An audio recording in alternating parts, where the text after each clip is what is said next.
Thanks for logging on to myfoxhurricane.com. Still watching Tropical Storm Rafael. It is getting better organized. You look at the enhanced satellite imagery and you do see more convection. You're starting to see more of these banding features starting to develop with a lot more convection. But Hurricane reconnaissance plane, they've been flying in the system, and even though it does look like it's getting better organized, we're not seeing the winds picking up.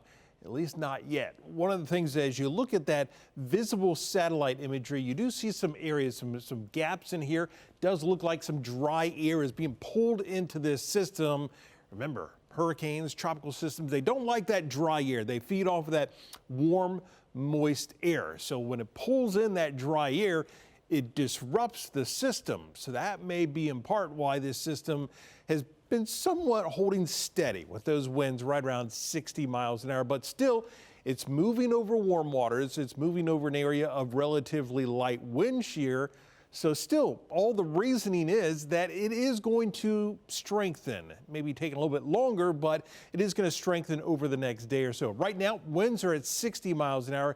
Currently moving to the northwest at 13 miles an hour. Haven't seen any major changes in the track. For a time yesterday, it looked like this may become a Category 2 hurricane, but since we're not seeing as quick of a strengthening process with this, now they've kind of backed off on that. But that track moving up into the Gulf of Mexico, once this system moves into the Gulf, that's where it'll start to encounter some of these cooler waters.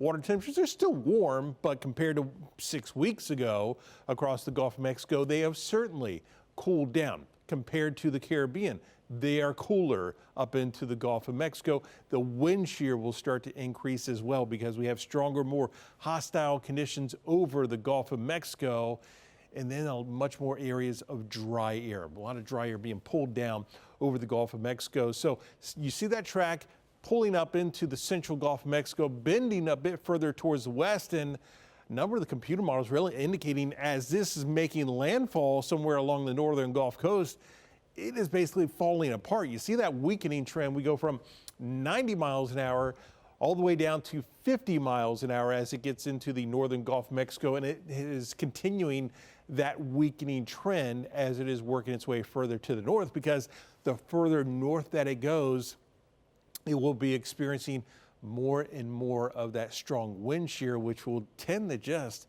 rip this system apart. So we call it shearing the system apart. And that's why we'll see that continued weakening trend. So yes, there will be effects from this, but we've said this a number of times. This is not a Helene. This is not a Milton scenario. Yes, we will have a hurricane entering into the Gulf of Mexico, but it is a different situation. It is not an intensifying storm. It is a weakening storm as it works its way up into the Gulf of Mexico. But if you look at the computer models and you see in that short term, we've got great agreement. Once it gets up into the Gulf, then you see we basically have two camps here. We have one set that works its way basically right through the middle of the Gulf of Mexico, pushing towards the west. And then we have another camp that turns it more towards the north. So there's still a lot of uncertainty in this, and much of this is because of the wind shear and how strong this system may or may not be.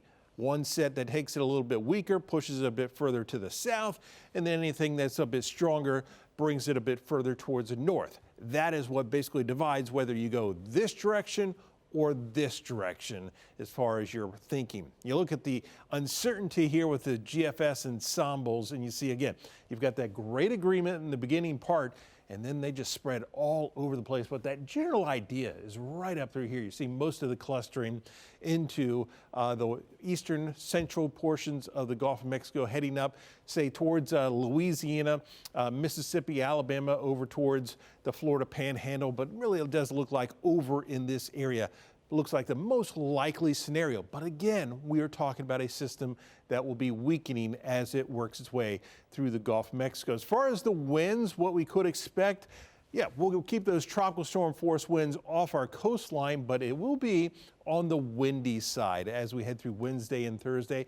Wouldn't be surprised if we did see a gust, especially down to our south, down towards Manatee and Sarasota, maybe seeing some gusts right along the coastline at times, maybe approaching or right at tropical storm force, which would be 40 miles an hour. But the bulk of the rain will pass to our west as well. So really, we're talking about fairly minimal impacts with a track like this, with those rainfall amounts over Central Florida between about 1 inch to 1.5 inches of rain. And really most of that is just because those winds are coming up from the south and the southeast. We're pulling a lot of tropical moisture back over the state. And so that will tend to increase our rain chances as we head through the next few days here. So we'll keep you updated right here on myfoxhurricane.com.